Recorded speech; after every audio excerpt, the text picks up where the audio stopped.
Hi everyone, welcome back to JPWHUTV. My name is John, your host as always. I hope you're all doing well. This video is in association with 3retro.com.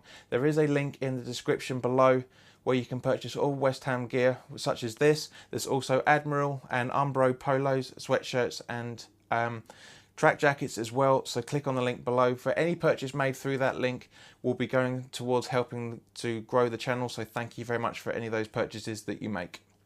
The subject of today's video is discussing West Ham 3, Southampton 0. Another clean sheet and another brilliant performance once again, so I'm very happy with this. As always, let's start off with talking about the team sheet. A couple of changes, but most of it was the same starting 11 again that saw the Spurs victory, the very historic Spurs victory. In goal was Fabianski with the same back four of Ryan Fredericks, Balbuena, Issa Diop and Arthur Masuaku. One change in defensive midfield where Obiang came in for Rice. Rice was completely out of the squad, so it was Obiang and Noble in the defensive midfield roles. Anderson's also completely dropped out of the side, and Dean Garner comes in his place. So that we've got Dean Garner, Lanzini and Antonio making up the attacking midfield with Arnautovic up front.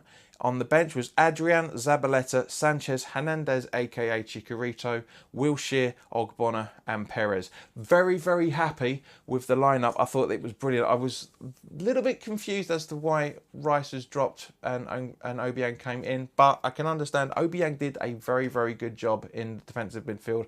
Dean Garner tried his best yet again. He had some great parts of the game, but in general was one of the most average players out there. But I'm not criticising him in any shape or form. This is his first season playing in the senior team, so I'm very happy with what he's doing overall. Before I go into the game itself any further, I just want to do a quick shout out to some of the subscribers that have signed up to the channel recently. So thank you very much for your help, guys. I really appreciate it. We've had Christopher Lillington, Neil Hogan, and also Cookie WHU 82. Now, I did also do a video with the West Ham Fan TV guys on one of my the first fan cam I've done. Tried to do it last week with the Spurs game, but it didn't work, unfortunately, for the circumstances I talked about. But it was also good to speak to Jaswinder. So Jaswinder, if you're out there, mate, by all means put your comments in the comment section below. It'd be nice to hear from you. It was nice to talk to you.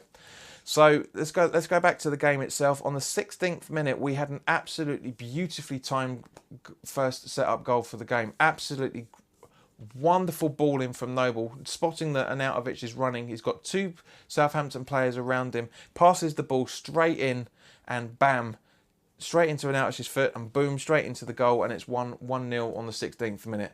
Very good performance from everybody overall. And Arnautovic's celebrations aren't exactly the most exuberant at the moment, but I think he's more trying to get everybody back on side by playing a lot better, and he has been playing better. He played very well against Spurs. He did very well against, he did an average but okay performance for against Leicester, and for the second half of the Chelsea game played brilliantly. So he's stepping up more and more with each game, and because he's stepping up more and more, we're loving him more and more. And as I said when I spoke to Nicky on the West Ham Fan TV fan cams, I am liking Arnautovic more now. I'm really coming back to liking him again. You know, because at the end of the day, he's showing what he's capable of, and that's what we love as footballers. We don't football fans.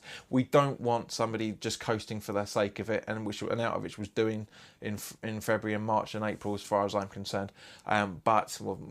End of March, beginning of April. But as I say, you know, I'm very happy with his performance. So we go into the break 1-0 up. Very happy with how everything was done. A few little things here and there that still needs to be worked on, but I won't go into it. I've gone into it many times before, and I'm not doing it again.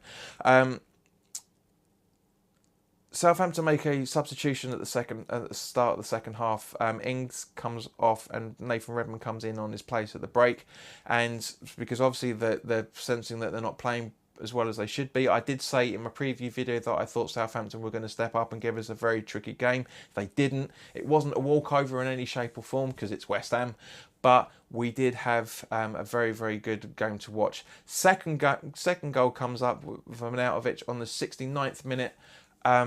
Beautiful run up from Masuaku, boots the ball in. Fraser Forster does a very, very good save and parries it out, but it bounces right onto an Arnautovic. The ball bounces up to the top, but bounces off him, and as the ball's coming down, Arnautovic steadies himself, headers the ball, and then boom, it's 2-0, and it's all in the back of the net, and we're very, very happy once again. And again, a very subdued but happy performance from celebration, I should say, from Arnautovic. Now, just before that, on the 68th minute, Diangana comes off and Wilshere comes on, and I'll talk more about Wilshere in a minute.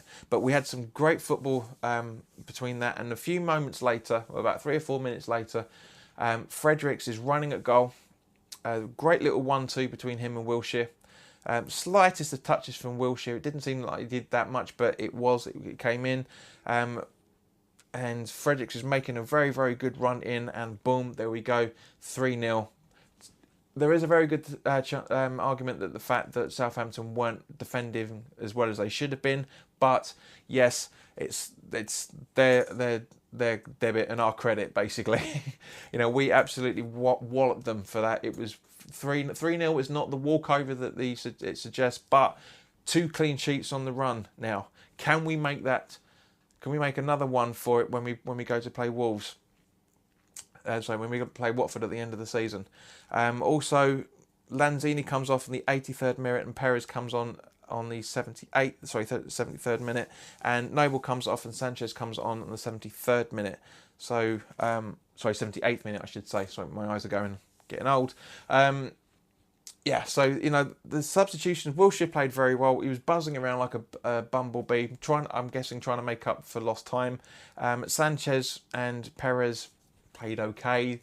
Both look rusty, even though Sanchez has got more of a reason to play rusty than Perez has, and it was quite obvious that you can see the reasons why they are linked to be going in the summer. Now, of course, that's the roundup of the game, and because it was the last home game of the season. Before I talk about that, I just want to say when the second goal went in, a lot of Southampton fans started leaving. They could tell the game was over. Sad thing to do when you know you're mathematically safe. But I understand it. I get it 100%. So anyway, as I say, we've got the victory lap. Very, very moving from Adrian. When he came round to the Bobby Marlowe where we are, he put his daughter down, tapped the badge quite a few times, and stood and applauded us. So quite obvious that, you know, he is off, and it's going to be a shame to see him go. But he wants regular football, and he's pushing for the Spain number 1. And to be honest, the way that David De Gea is playing at the moment, he's got a very, very good chance of getting that competition. Very, very good chance. Also, Andy Carroll was on the bench with his crutches and his recovery boot for his ankle because he had surgery a few weeks ago, looking a lot darker than the last time we saw him, so he's not been too bad out there by all accounts. And again, we gave him quite a respectful farewell clap because, again, it's rumoured that his contract's not going to be renewed, and quite rightly so, to be honest with you, in terms of his injury, not his abilities, but the fact that we can't rely on him. We really can't rely on him. And to be honest, I don't know what club that can, unfortunately. So it'd be interesting to see what happens with that. But as I say, guys, that's my roundup of the video. Thank you very much for your time. If you're new round here, welcome. It's nice to see you.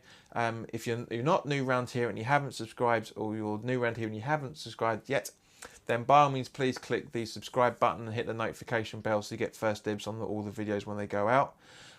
Can you also please drop your comments in the comment section below to let me know what your thoughts on the game. If you like the video and you feel I deserve it, then by all means, please click the like button. And can you please also, if you want to contact me, you can reach me on all the social media. You can reach me on Twitter. You can reach me on fanvibe.com. You can reach me on Facebook. You can reach me on Reddit. You can reach me on Instagram, all using the same username, which is at JPWHUTV. So it'd be nice to interact with you as well. Follow me on those channels, and if you know anybody that may want to watch the channel or isn't aware of it, then by all means, please share this content with them. So thank you very much for your time. Enjoy the rest of your bank holiday weekend. You will see me very soon for the preview of the Watford game, the last game of the season, and I'm hoping to be able to put a celebration video together for you for the FA Cup. anniversary, because it's on this coming Friday, the 10th, is my birthday, and it's also the 39th anniversary of that game as well. So I'm hoping to be able to try and get that ready for yourselves. So keep an eye out for that. But in the meantime, thank you very much for your time. Look after yourselves, and I'll see you soon.